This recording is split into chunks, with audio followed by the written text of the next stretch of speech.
नमस्कार, मैं हूं डॉक्टर मीनू वर्मा, स्त्री प्रसूति एवं निसंतान रोग विशेषज्ञ, युक्ति गैस्ट्रोगाइनी क्लिनिक बाराबंकी से।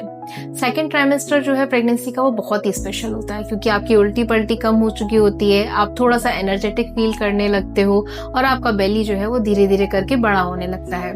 इस टाइम पे आपको क्या करना है, क्या नहीं करना है, इस वीडियो में हम यही सब डिस्कस करेंगे। चलिए शुरू करते हैं। पहले हम बात करते हैं कि सेकेंड ट्राइमेस्टर में आपको किन किन चीजों का ध्यान रखना है। सबसे पहले हम बात करते हैं डाइट के लिए। डाइट का जो है, आपको एक बैलेंस डाइट लेनी है। आपकी डाइट में प्रोटीन, आयरन, कैल्शियम, माइक्रोन्यूट्रिएंट्स होने बहुत ज्यादा जरूरी है। आपको बैलेंस डाइट के साथ साथ आपका हाइड्रेशन भी मेंटेन करना है। डाइट के ऊपर मैंने एक वीडियो बनाया हुआ है, वो आप मेरे चैनल पे जाके देख सकते हैं। दूसरी इंपॉर्टेंट चीज है आपका रेगुलर एंटीनेटल विजिट्स।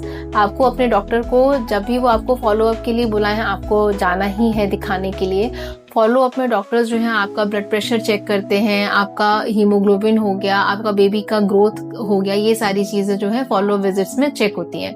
क्योंकि अब आपका बेली जो है धीरे धीरे करके बढ़ना शुरू होता है, आपको बेबी मूवमेंट्स पता चलने लग जाते हैं। सबसे ज्यादा इंपॉर्टेंट है, यही वो क्रूशियल टाइम है। आपको अगर ब्लड प्रेशर होना होगा तो आपको 5वें महीने के बाद डायग्नोज हो जाएगा।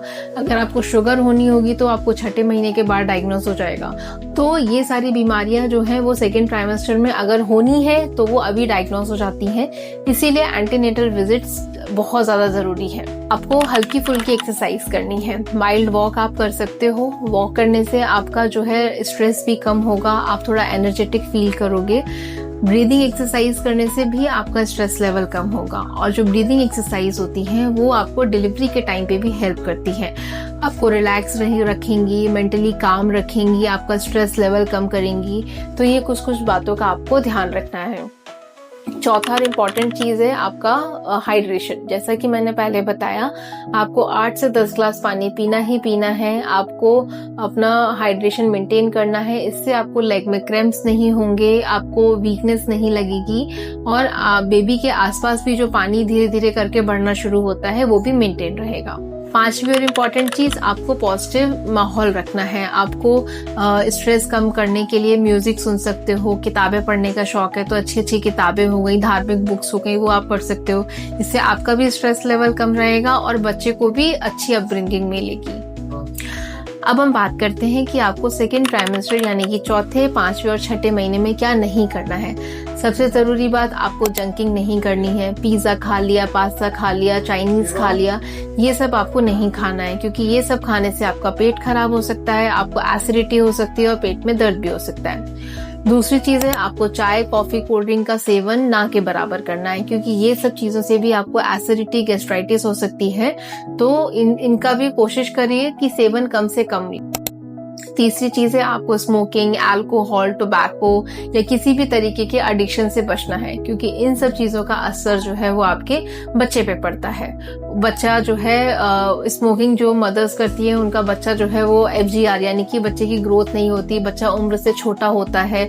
डिलीवरी के बाद उसको सांस लेने में दिक्कत होती है या स्मोकिंग करने से कई बार प्रीटर्म लेबर पेन्स भी इंड्यूस हो जाते हैं। अल्कोहल भी बच्चे के लिए बहुत बुरा होता है। तो ये सब चीजें, कोई भी तरीके का एडिक्शन आपको प्रेगनेंसी में नहीं करना है। उसके बाद है, आपको बहुत देर तक एक ही पोजीशन में नहीं रहना है। ना बहुत देर तक आपको खड़े रहना है, इससे आपको पैरों में सूजन हो सकती है। ना आपको बहुत देर तक बैठे रहना है, इससे भी आपको बैक पेन हो सकता है। हर 15 से 20 मिनट में आपको अपनी पोजीशन चेंज करनी है। और भारी वजन वाला कोई भी काम आपको नहीं करना है क्योंकि भारी वजन उठाने से आपको प्रीटर्म लेबर पेन्स इंड्यूस हो सकते हैं। तो ये कुछ कुछ बातें हैं जो आपको ध्यान रखनी है। इससे आपका सेकेंड ट्राइमेस्टर बहुत आराम से और हंसी खुशी निकल जाएगा। सेकेंड ट्राइमेस्टर को गोल्डन पीरियड ऑफ प्रेगनेंसी कहा जाता है। अगर इस टाइम पे अपना बैलेंस डाइट लेंगी, अपना ध्यान रखेंगी, स्ट्रेस कम लेंगी, हल्की फुल्की एक्सरसाइज करेंगी तो ये टाइम आपका बहुत अच्छे से निकल जाएगा। अगर आपको ये वीडियो पसंद आया हो तो इसको आगे शेयर जरूर करें। कोई भी क्वेरी हो तो कमेंट करके जरूर पूछें। Thank you.